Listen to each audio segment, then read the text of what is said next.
Eu gostaria que vocês abrissem no quinto livro do Pentateuco. Achou? Quem mais achou o quinto livro do Pentateuco aí? Qual é o quinto livro do Pentateuco, Ana Júlia? Vou contar até 1000, tá? E aí vocês vão dizer em alto e bom som para quem não achou aí, tá bom? 1, 2, 1000. Aí, todo mundo sabe, mano. Essa igreja aqui é uma benção. Só a Ana Júlia que não sabe. O resto sabe. Então, irmãos, vocês abriram aí no quinto livro da Bíblia. É o quinto livro da Bíblia. Por coincidência também é o quinto livro da Bíblia, né? E é o quinto livro do Pentateuco, que é o livro de Deuteronômio. Tá bom? Depois eu vou explicar um pouquinho porque eu estou falando com essa linguagem, né? A gente vai explicar um pouquinho melhor. Nós vamos ler como base só para você entender talvez a importância do livro. Nós vamos abrir no capítulo 1 e no versículo 8. Deuteronômio, quinto livro do Pentateuco, capítulo 1, versículo 8. Acharam aí? Quinto livro do Pentateuco, mais conhecido como Deuteronômio, no capítulo 1 e no versículo 8. Capítulo 1 e versículo 8. Eis a terra que vos dei. Vou começar de novo. Eis a terra que vos dei. Tem uma pontuação aqui. Entrai e possuí a terra que o Senhor jurou dar aos vossos pais. Essa era uma palavra de Moisés para o povo. E ele falou aqui: eis que vos, isso lógico Deus falando, vou dar a terra que jurei aos vossos pais. Que pais eram esses?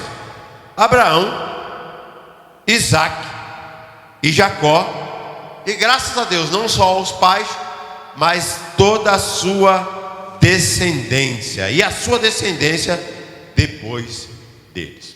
Tá bom? Baixe tua cabeça e feche teus olhos. Vamos fazer uma oração ao Senhor. Pai, em nome de Jesus, nós agora vamos entrar em oração. Pai, eu espero que o Senhor venha falar conosco através da tua palavra, nesse texto. Fala conosco, Pai, e que ao final dessa ministração nós possamos estar entendendo um pouquinho mais a tua palavra. Esse é o mais importante, Pai, nessa manhã. Fala comigo, fala com cada irmão. O Senhor tem muito a nos ensinar segundo a sua palavra, Pai. E que o Espírito Santo possa justamente agir naquilo que eu não consegui, Pai. Sabe, na interpretação que eu não consegui trazer, Pai. Que o teu Espírito vá trabalhando no coração e na mente de cada um dos nossos irmãos nessa manhã. É o que eu te peço em nome de Jesus, para a glória do Senhor. Amém, Jesus, e graças a Deus. Muito bem. Como introdução, irmão, antes de entrar no texto, na verdade eu só trouxe esse texto. Nós vamos tentar ler mais 2 textos ainda no livro de Deuteronômio. Então mantenha a Bíblia aberta se possível aí, tá bom? Mas eu vou dar uma ênfase aqui, até como introdução. Eu falei do Pentateuco. O Pentateuco ele é o Antigo Testamento no geral. Ele faz parte da Bíblia. Tem muita gente que acha que o Deus do Antigo Testamento é um Deus diferente do Novo Testamento. Parece que são 2 Bíblias, né? Às vezes pela comparação que eu vejo muita gente fazer. Fala-se muitas vezes que o Deus do Antigo Testamento é um Deus mais bravo, e que o Deus do Novo Testamento é um Deus mais amoroso. E na verdade é o mesmo Deus. É a mesma Bíblia. A Bíblia é uma só. Já me perguntaram assim: mas pastor, por que o senhor prega mais no Novo Testamento do que no Velho Testamento ou no Antigo Testamento? Já me fizeram essa pergunta. Não como uma pergunta, mas só um comentário. Eu percebi que o senhor prega mais no Novo Testamento, né? E se eu tivesse que responder ou dar uma resposta, eu diria assim: o Novo Testamento, ele é bem literal, Janine. O que é literal? É que o que está escrito lá, a grande maioria das coisas que está escrito lá, é porque daquela forma que está escrito vai acontecer. Vou dar um exemplo. Irmã Sueli, vou dar um exemplo. Quando no Novo Testamento está escrito que eu tenho que amar o meu inimigo, não pastor, mas eu tenho que amar o meu inimigo, mas só se não for o meu cunhado. Porque se for o meu cunhado, aí não. Lá está escrito que você tem que amar o seu inimigo, não interessa quem seja ele. Está escrito que você tem que amar, e você tem que amar, é literal. Vou dar mais um exemplo, Duda. lá está escrito que eu tenho que falar bem de quem fala mal de mim, mas peraí, pastor, como é que é? É isso aí, está escrito lá. Então quando lá, irmã Maria, está escrito, olha, fale bem de quem está falando mal. Não, pastor, mas depende. Não depende, irmão. Lá está escrito, se você tem que falar bem de quem fala mal de você. É literal. Mas quase tudo é literal. Também quando lá está escrito que você precisa de arrancar um olho seu, você não vai lá e ficar com o olho arrancar para lá. É uma expressão para que você seja radical. Então, o Novo Testamento ele é quase todo literal. Já o Antigo Testamento, Duda, a gente tem que fazer um exercício de hermenêutica mesmo, de interpretação. Quando a gente lê o Antigo Testamento, você tem que saber quem escreveu. São 3 perguntas que eu sempre gosto de fazer quando eu vou para o Antigo Testamento. Quem escreveu? E nesse caso nós sabemos quem escreveu o Pentateuco. Mas, irmão, vocês estavam indo tão bem, vocês descobriram. Ufa! Então já descobriu, já respondemos a primeira pergunta. A Laís nos ajudou, o En nos ajudou. Descobrimos então, Janeide, que quem escreveu o Pentateuco, pelo amor de Deus, não foi Pedro, não foi Paulo, não foi Mateus, não foi Abacuque, não foi Isaías, não foi Josué. Se bem Josué parece que teve uma participaçãozinha lá nos Deuteronômio. Mas quem escreveu o Pentateuco e o livro de Deuteronômio foi Moisés. A primeira pergunta nós já respondemos. A segunda pergunta que eu sempre me faço: para quem foi escrito? Foi escrito para o povo de Israel. Foi escrito para o povo de Israel. Agora, quem foi que falou para nós aí? É a terceira pergunta que eu tenho que fazer. Como eu posso pegar aquele texto e aplicar na minha vida? Que aí seria o para nós que a irmã falou. Ele foi escrito para o povo de Israel. Porém, como eu posso fazer para aplicar? Porque o Antigo Testamento tem essa questão. Ele não pode ser aplicado literalmente. Ora, Davi entrou lá e matou um urso e um leão. Agora já imaginou? Você viu aquele rapaz que entrou lá na jaula do leão, lá no Nordeste, lá não lembro onde foi? O que aconteceu com ele? Morreu. Agora de repente eu chego lá, irmã Janete, lá no José Menino. Eu fui esse final de semana lá no Gonzaga, no José Menino. Não, porque Moisés abriu o mar. De repente eu chego lá e falo: olha, em nome de Deus, eu quero abrir aqui essa praia no Gonzaga. E Deus falou: para quê? Deus vai falar: para quê? Eu posso até abrir. Deus vai falar para mim assim: eu posso até abrir, ô filho. Mas para que você quer que eu abra?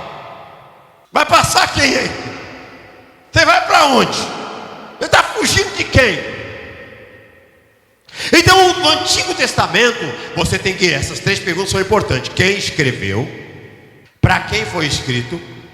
E como você pode pegar aquela história e aplicar na tua vida nos dias de hoje? São 3 perguntas importantes. Então, a diferença do Antigo Testamento é isso. É um exercício de hermenêutica mesmo. Você tem que fazer meio que uma interpretação.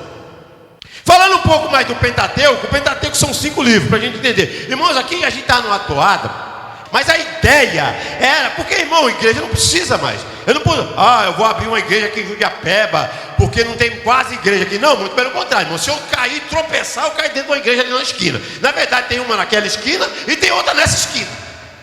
Então não tem para onde você fugir. Não foi pela falta de igreja, de denominação. Quando se levantou essa ideia de levantar um ministério, foi porque a gente não aguentava mais a distorção da palavra. E nós firmamos a ideia em primeiro, tentar entender da melhor forma possível. Em segundo lugar, lutar para aplicar essa palavra na nossa vida. E em terceiro lugar, esse templo aqui foi construído para divulgar a palavra o máximo possível. A igreja não pode ser tribal. Não, a tribo, né? A tribo do pastor Cleito. Não. A igreja é aberta. Nós temos que se preocupar em levar o evangelho. Em tempo e fora de tempo. Todos os dias da nossa vida. Falando e com a boca calada. Então quando se levantou esse ministério, a ideia é essa. A palavra. Preciso entender melhor a palavra. Depois de entender, oh meu Deus, me ajuda a pôr em prática essa palavra. E depois divulgar, levar. O Pentateuco são 5 livros, livro de Gênesis. Vamos só dando um pouquinho de história, que eu preciso entrar no que é importante. Não que não seja importante. A gente está no atuado, irmão. Eu tenho me preocupado muito com a questão da gente entender a Bíblia, conhecer a Bíblia, porque a Bíblia é a palavra. É a palavra de Deus, não é a palavra do Cleiton. E como eu percebo o quanto a gente acaba negligenciando isso. E esse ano a minha toada vai ser essa. O ano passado foi o belíssimo Sermão da Montanha. Ficamos 6 meses pregando o Sermão da Montanha aqui. Esse ano a toada vai ser essa: conhecer a Bíblia. Eu preciso conhecer. Eu preciso ter entendimento da Bíblia, da palavra de Deus. E para dar um pouquinho de história, vamos lá, os 5 primeiros livros da Bíblia. O primeiro livro da Bíblia é o livro de Gênesis ou Gênesis, se você não usar o acento. Tem um significado naquele nome que é origem. Ou seja, você vai ver ali a história do livro de Gênesis e você vai ver que ali se trata da origem de tudo, né? Segundo livro da Bíblia, qual é? Êxodo ou Exodo, como eu ouvi alguns falar. O livro de Exodo se trata do êxodo, já viram falar aquela expressão, o êxodo do povo de Israel? Ou seja, o significado é saída. Foi quando eles saíram, foram libertos. Eles saíram daquela escravidão. A saída, o êxodo do povo de Israel. O terceiro livro da Bíblia, qual que é? Levítico. O entendimento desse livro, porque quando eles tiraram o povo de Israel do Egito, eles fizeram uma caminhada. Não era para ser todo aquele tempo, mas eles fizeram uma caminhada. Então foi o livro de Levítico. Você vai ver que é a instituição das leis. Eles começaram a falar sobre leis, instituindo lei de adoração, lei para tudo. Levítico, que eram as leis levíticas, ou também o Levítico pode usar a expressão para lei. Aí o quarto livro da Bíblia, que está tudo dentro do Pentateuco, qual que é? Números, ou seja, eles fizeram um censo. Eles contaram todo o pessoal, começou a se organizar em grupos. Eles contaram lá os anos que eles estiveram caminhando no deserto. Quem sabe quanto tempo eles ficaram caminhando no deserto? 40 o quê? 40 anos no percurso que ia demorar quanto tempo? 40 dias. Quem já foi a pé para Mogi aqui? Quem já foi? Você já foi a pé para Mogi, Leide? Você foi a pé para Mogi, Leide? Caramba, fiquei surpreso agora, hein? Hã? Foi você que resgatou ela do Egito?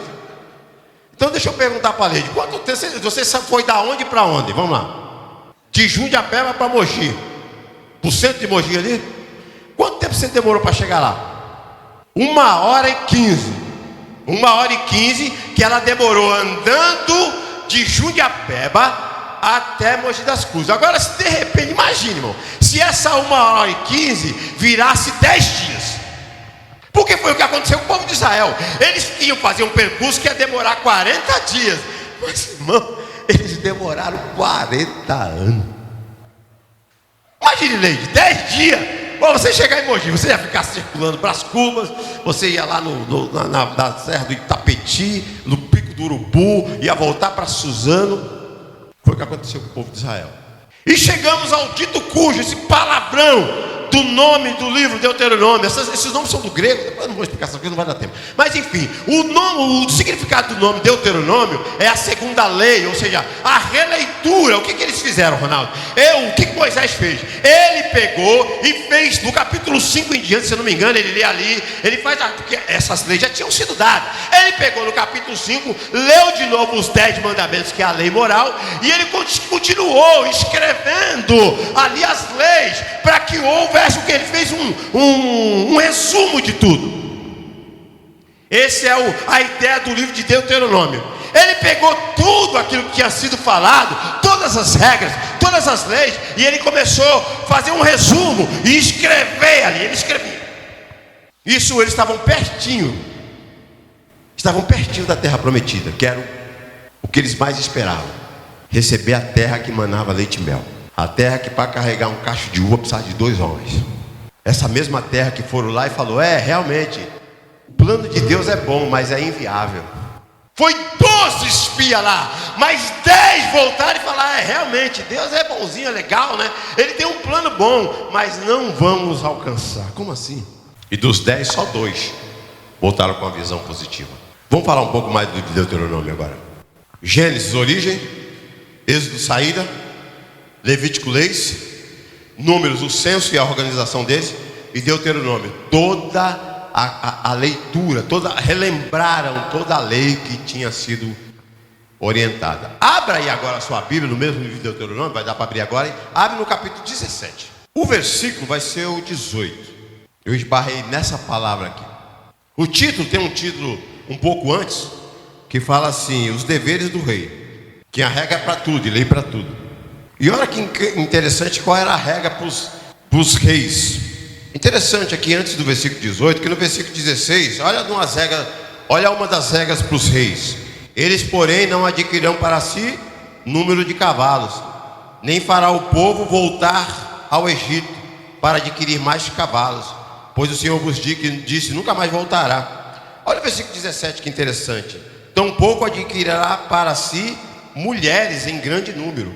Acho interessante isso aqui, porque muita gente pergunta, né? Qual a base bíblica para os reis ter um monte de mulher? Nenhuma. Isso é coisa do homem. Nós estamos ensinando sobre Davi aqui para as crianças, viu, irmã Thalia? E está difícil para eles entenderem como Davi errou. Está difícil para eles entenderem. Mas como, pastor? Nós estamos falando de Davi, o homem segundo o coração de Deus. Então esse negócio de mulheres que eles tinham é coisa do homem, não era coisa de Deus não, tá? É muito bom a gente destacar isso aqui. Mas não é disso que eu quero falar. Quando se assentar no trono, isso era para os reis, escreve para si num livro uma cópia dessa lei. Então o que ele falou? Olha, você vai pegar, viu, rei? Quando você for assumir o trono lá, você vai pegar uma cópia dessa lei, de Deuteronômio ou de toda a lei, e você vai escrever. Vamos lá. Escreve para si num livro uma cópia dessa lei, que está diante do sacerdote levita. Versículo 19. Conservará, ou seja, você vai guardar essa cópia consigo e lerá todos os dias. Primeiro ele tinha que escrever. Falou: ó, rei, quando você for assumir, você vai pegar essa lei e você vai escrever. Escreve ela todinha lá. E depois, rei, sabe o que você vai fazer? Você vai ler essa lei uma vez por semana, uma vez por mês, só no culto de domingo. Você vai ler essa lei todos os dias. Por quê? Aí ele dá a explicação. Lerá todos os dias da sua vida, para que aprenda o quê? Temer ao Senhor, o seu Deus, e guardar todas as suas palavras dessa lei e esse estatuto para cumprir. No versículo 20, pulando um pouquinho para correr, tem uma parte que ele fala assim: não se aparte do mandamento, nem para a direita e nem para a esquerda. Se eu fizer uma hermenêutica aqui, uma interpretação, a gente pode dizer que esses reis, ou seja, todos nós, o que é um rei? É que exerce o que? Liderança. Todos nós na nossa vida, nós exercemos liderança. Pai de família, mãe, na igreja, na sociedade, chefe da empresa, empresário. Ou seja, todo ser humano, ele exerce liderança, e mais do que isso, vou usar uma palavra da hora aqui, usar uma palavra aqui do nosso dia a dia, exerce influência.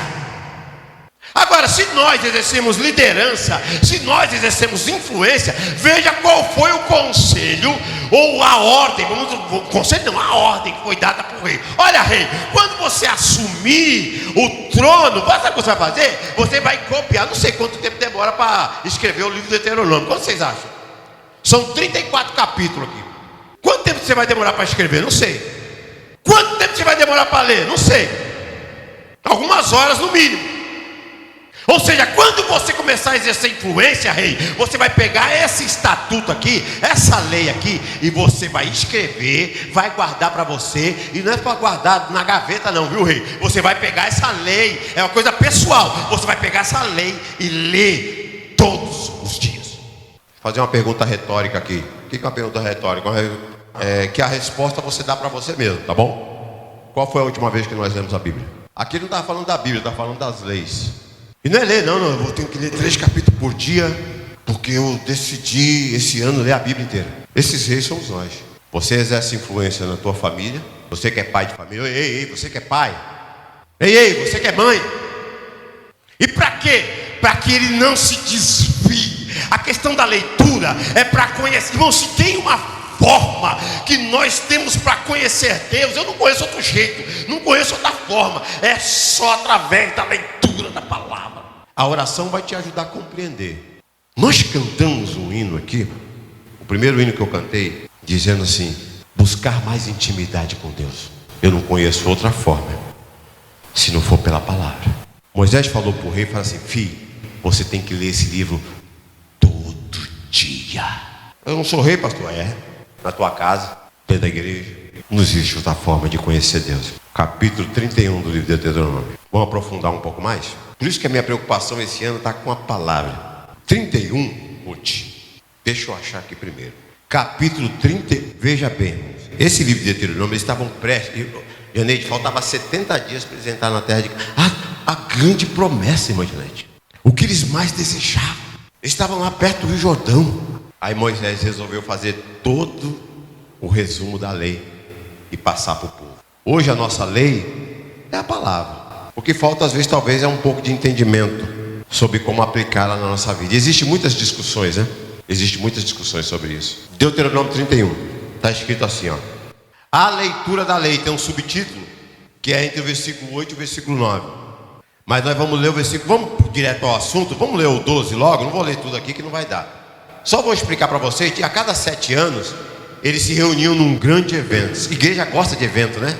Como igreja gosta de evento, né? Como é que é o nome daqueles eventos que as igrejas faziam? Era grande, como é que fala? Grande avivamento, né? Vai vir o pastor tal, o pastor X, o pastor Y, o pastor J, o pastor W. Grande avivamento. Grande culto não sei do que. Vai vir a igreja tal, a igreja tal, a igreja tal. Cruzada evangelística. Cruzada evangelística. Quem vai? Não, vai vir a igreja tal, o pastor tal, a banda tal. Porque se não fizer isso, ninguém vai. Pois eles se reuniam aqui num grande evento a cada 7 anos. Sabe para que eles faziam? Para ler a lei. Versículo 12. Reunireis o povo. 31, 12. Reunireis os homens, o povo. Olha só. Homens. Vamos ver se está lá. Ajuntais o povo, homens, mulheres, os o que está escrito lá? Não ouvi, o que está escrito lá? E os estrangeiros, que é aqueles que tem pessoas que eram de fora. Vou continuar a leitura por ali. Dentro das tuas portas, para que ouçam e aprendam. Ou seja, era feita a leitura da lei e eles ouviam aquilo ali e aprendiam. Sabe para quê? Para que eles pudessem temer ao Senhor vosso Deus e tenham cuidado de fazer todas as palavras da lei. Põe o próximo versículo. E que seus filhos, agora o negócio está aprofundando mais ainda. Olha lá, que seus filhos que não souberam, ouçam e aprendam a temer o Senhor vosso Deus todos os dias. O negócio aprofundou, não era só uma questão de homem, mulher e criança, era questão familiar. O filho, né? Não, ele tinha que ouvir. Sabe o que aconteceu com aquele povo?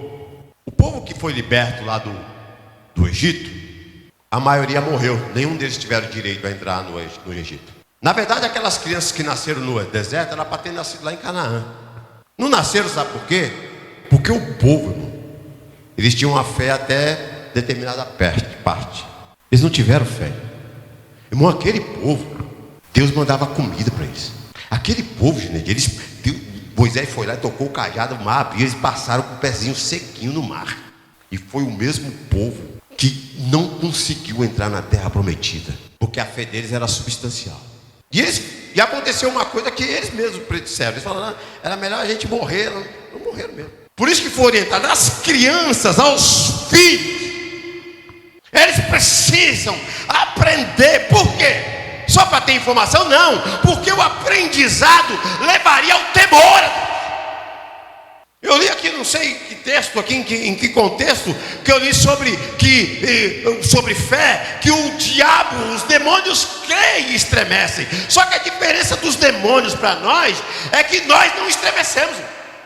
Isso falando em relação a Deus. Os demônios, eles estremecem diante de Deus, nós não. Quando foi a última vez que nós, estou falando que nós em família, irmã Sueli, quase que eu esqueço seu nome de novo.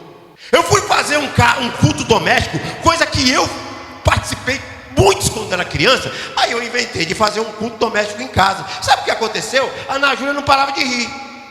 E por que ela não parava de rir? Quem pode me dizer? Ela falou, o culto não é na igreja? Esse cara tá... O culto não é na igreja? Que esse cara está querendo fazer culto aqui em casa? Mas por quê? Porque ela não era uma coisa que eu fiz muito quando eu era criança. Quando eu quis fazer agora, eu fiz isso na pandemia, né? Eu me intensifiquei um pouco mais. Mas quando eu quis fazer, porque eles não estão acostumados. Veja bem, quando se fala de filho, irmão, está falando de família. E a gente é muito negligente nisso, irmão, de ajuntar, de cuidar da família, de pegar e trazer os princípios, né, do Evangelho. Isso primeiro na leitura e também na atitude. E não estou falando de pais aqui e mães perfeitas, não, que isso não existe. Mas pelo menos eu já pedi várias vezes perdão para minha filha, para o meu filho e para minha esposa. Não estou falando de pais super-homens e mulheres super maravilhas, de pessoas que não erram, porque nós somos falhos mesmo.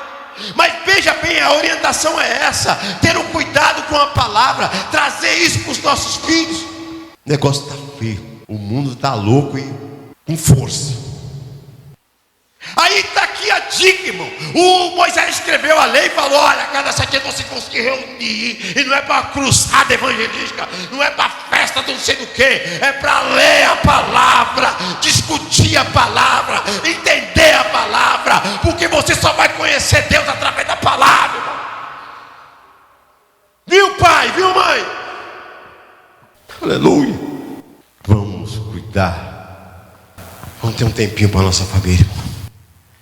E quando eu falo de família, esses dias eu vi eu falei: e você, pastor? Olha, eu olhei para trás: você está falando comigo? É você mesmo. Você que fica dizendo que ama a igreja, que a igreja é tudo para você. Eu não tenho que amar a igreja, não. Eu prestando atenção. A palavra de Deus orienta você a amar a tua esposa na igreja. A palavra de Deus fala assim: ó, ame a tua esposa como Cristo amou. Quem tem que amar a igreja é Cristo, não é você. Eu falei: caramba, que até meus irmãos, como a nossa, hoje esse caos que nós estamos vivendo é por causa da vida familiar que nós estamos vivendo. Onde nós vamos chegar? Marido, ame sua esposa. Mulher, pelo amor de Deus, não é demérito nenhum. A palavra de Deus manda você respeitar. E quando a palavra de Deus lá fala lá em Gênesis sobre auxiliar, é que aquela palavra dá uma conotação no português de ajudante. É como se a mulher fosse um ajudante do marido. E isso talvez seja um demérito. Mas ali, se você busca, já que o Antigo Testamento, é por isso que a gente tem que entender, o Antigo Testamento escrito no hebraico, lá quando fala de auxiliar, é como se a mulher fosse o socorro. Ela dá o suporte necessário, ela é a estrutura. E por isso, mulher, quando a palavra de Deus diz: seja sábia, porque o poder está em você, essa estrutura, é você que auxilia, você muitas vezes é o socorro, você muitas vezes pode ser a voz de Deus falando dentro da sua casa. Não é demérito nenhum. Mas hoje a gente tem que falar cheio de dedos, né? Eu estou me preocupando muito com a palavra. Hoje, esse ano vai ser atuada, vai ser essa. Então a sua chance de desistir é agora. A gente vai dar aulas de bibliologia aqui, assim, é difícil. Não adianta eu fazer um culto de ensino na segunda-feira, que vai acontecer que nem na igrejinha do pastor lá que eu contei o testemunho, a história dele lá. Não, segunda-feira não dá, pastor, porque eu... Ah, não, segunda... Né? Bom, já vi gente faltando para ver o filme da Barbie. Da Barbie, sabe a Barbie, mano? Você já teve uma Barbie quando era criança? Aquela bonequinha bonitinha. Quem teve das meninas aí, das mulheres? Quem teve a Barbie? Levanta a mão. As irmãs nunca... Você nunca teve uma Barbie, Janeide? Hã? A Suzy, eu não sei quem é a Suzy, eu só conheço a Barbie. Ah, segunda-feira, pastor, não vai dar, porque eu vou ter dor de barriga, pastor. Não vai dar porque vai chover, pastor, que eu vi na previsão. Ah, eu vou, mas vou deixar meu filho em casa. Olha aqui. Eu quero fazer isso no domingo. Cultos, bibliologia. Porque a única forma de conhecer Deus é através da palavra. É através de Deus. A gente só vai ter intimidade com Deus. E talvez seja o nosso grande problema hoje. A gente segue a Deus, mas não conhece. A gente conhece até certo ponto, né? O que é a Bíblia? Um livro lá, né? O pessoal fala lá, o pastor fala lá no domingo, né? O cato só. Então a ideia do livro de Deuteronômio, que era a lei, e era feita a leitura dela para mulheres, para homens e para crianças, e dar essa referência a filhos, que eu acho que é uma referência para nós começarmos a observar isso dentro das nossas casas, dentro das nossas famílias. E não adianta, irmão, querer, não, pastor, pode deixar que agora eu vou fazer 10 cultos. Não, não vai adiantar, né? A gente querer do nada, querer mudar. É uma coisa que você tem que trabalhar aos poucos. Eu não sei qual a forma que você vai fazer, culto familiar, ler a Bíblia de vez em quando, conversar sobre o tema. Eu, quando estou em casa fazendo serviço doméstico com a minha filha, eu começo a falar sobre a Bíblia. Os assuntos é esse. E aí ela senta ela aproveita, ela senta para ouvir. Eu falei, não, filha, dá para ouvir trabalhando, né? Ela senta, quer ouvir, não, filho, vamos trabalhar, mas assim, as coisas de Deus, né? E ela pergunta, e eu vou conversando e tá. E assim vai fazer. Irmão, o serviço que eu quero fazer em 30 minutos, tem que fazer em 3 horas e meia. Porque filho é assim, né? Eu também era assim, irmão. Minha mãe colocava eu para limpar o quintal de manhã. Era 6 horas da tarde. E ela falava que eu ficava abaixado assim, brincando com as pedras. E com as tampinhas. Que naquela época não tinha celular e nem o free não sei o que. Aí o Roblox. Free Fire, né? Eu quero falar Free Flow. É o pedágio ali da Dutra. Toda vez essa Free Flow eu quero falar. É Free Fire, né? Essa é a expressão.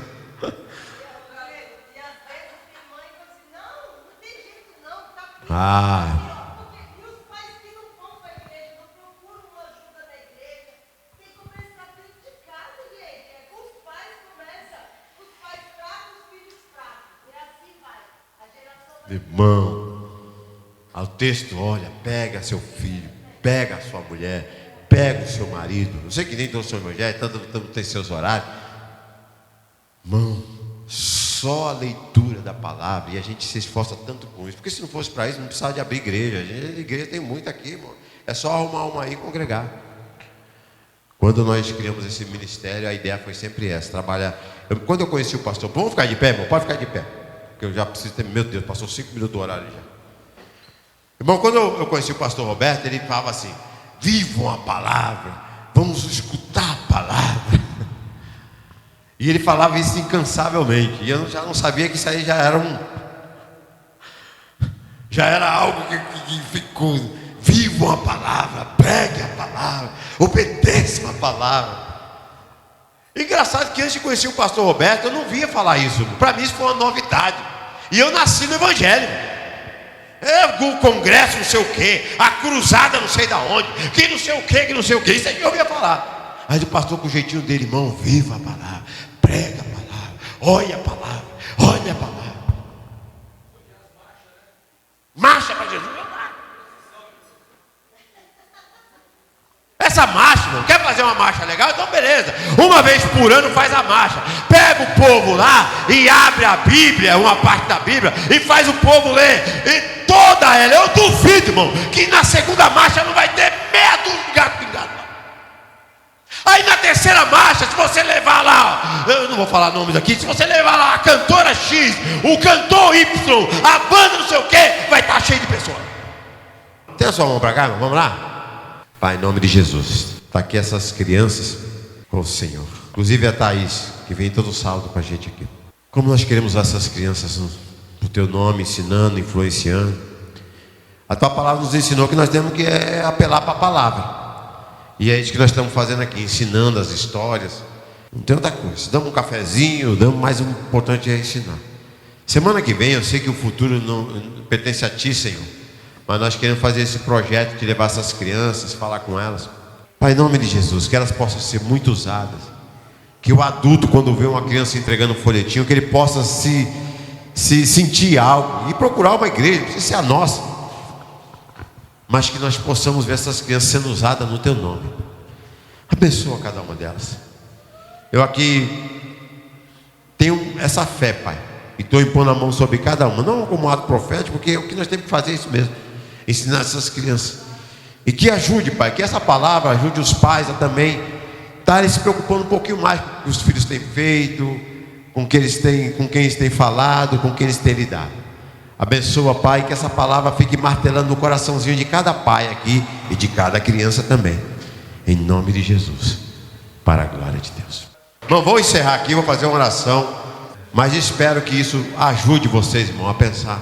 Vamos pensar um pouco sobre isso. Que Deus abençoe a você conduzir da mesma forma. E nós estamos aqui, viu? Estamos aqui, o pastor está aqui para ajudar. E nós queremos ajudar você.